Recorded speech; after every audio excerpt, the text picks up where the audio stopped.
It's the one thing that we all have, the mind, right? But it's the one thing that we don't have a manual for. We buy a blender, we get a manual. Our iPhone comes with a manual.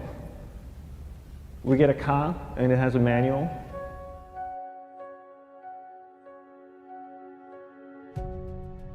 Nobody teaches you how to use the mind. There's no manual for the mind. So this, I think, is one of the most essential things in making progress in our life, is really understanding how our mind works. It's the one thing that we have to live with 24 hours a day, 7 days a week. We have no choice.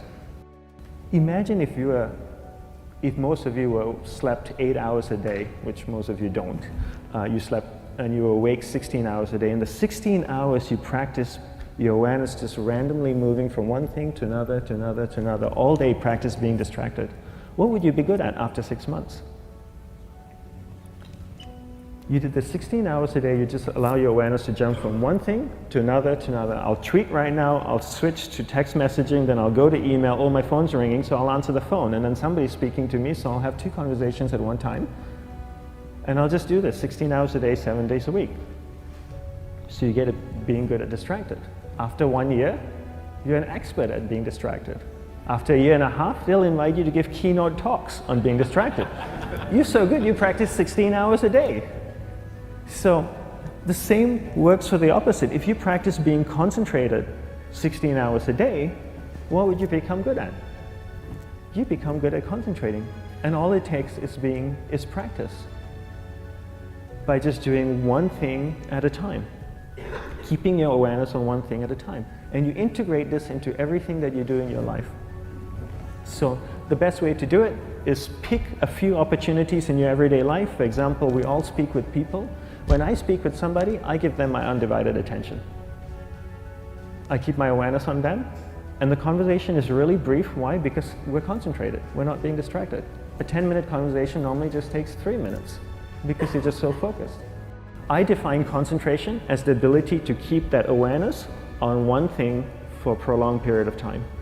So if I can keep my awareness on Eric and not drift away and think about the wedding, or drift away and think about the vacation, or what I'm going to do later, then I'm concentrating on Eric.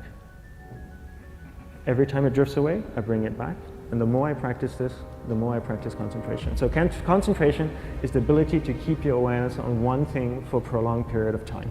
And that's a very simple definition of concentration. How do you get better at concentration? You practice this. You practice this 24 hours a day, 7 days a week. And it's the only way to get good at it.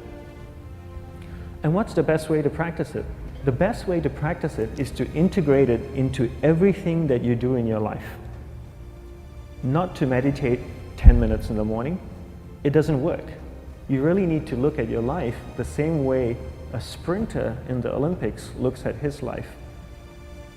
You've all heard of Usain Bolt, the man that won the gold medal twice, 2 Olympics in a row, broke the world record. I don't know anything about him, to be honest. But if I was looked at him, he obviously sprints, he practices running, probably does a lot of long distance, he probably does a lot of stretching as well, I'm sure he gets massages. He looks like he eats the right kind of food. Drinks the right amount of water, takes vitamins. His whole day is so disciplined. For what? To prepare him for 9.57 seconds. I think that's what the world record is, right? For 100 meters, 9.5 or 9.57 seconds. His whole day is preparing him for that short time, not the other way around. A lot of people say, you know what, I need to be more concentrated. So you know what, I'm going to meditate in the morning, I'll sit down for 2 minutes.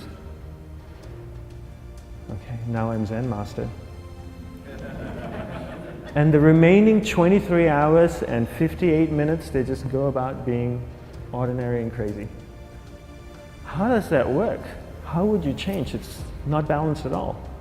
So if for 23 hours and 58 minutes you were not being concentrated, you allowed your awareness to jump from one thing in your mind to another thing, to another thing, to another thing, to another thing, in an uncontrolled way, what would you be good at? And out of a prolonged concentration comes the wonderful power of observation. You just become more observant, and when you become more observant, you see solutions quicker and you solve things quicker. And it's a wonderful, powerful feeling when somebody is concentrated on you and not being distracted. So the best way is to integrate it into your everyday life. You're speaking with your spouse, give her or give him your undivided attention.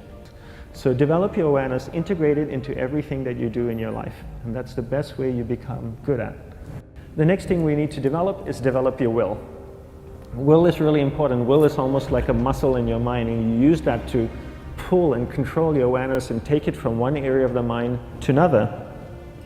And the will needs to be developed, and same like concentration, if you don't cultivate the will, it doesn't grow. And this is something that really needs to be cultivated. How do you develop the will? There's 3 very simple ways to develop the will. 1 is you finish what you begin. 2 is you finish it well beyond your expectation, no matter how long it takes. 3 is you do a little bit more than you think you can do. All of those things require effort, and effort is will. It's so much easier to start a project than to finish a project, right? When you start a project, you're feeling creative, you're feeling inspired, you're full of energy. At the end of the project, you go, whose idea was this? So it requires tremendous amount of will to finish, and every time you complete something, you develop a little bit more will, and you have that muscle. And will is an amazing thing to develop, because once you develop will, that same will you can use in every aspect of your life to keep your awareness on one thing at a time, to finish projects, to see things through to the end, anything you want. The best way to develop will? Bring it into your everyday life, into everything that you do. Give you an example, the way I integrate it into my everyday life, I try and finish what I begin. So for example, going to sleep. I sleep every night, so I put on my pajamas, I floss, I brush my teeth, I go to bed, I sleep, I wake up in the morning, I make the bed. Why? Because I'm finishing what I start.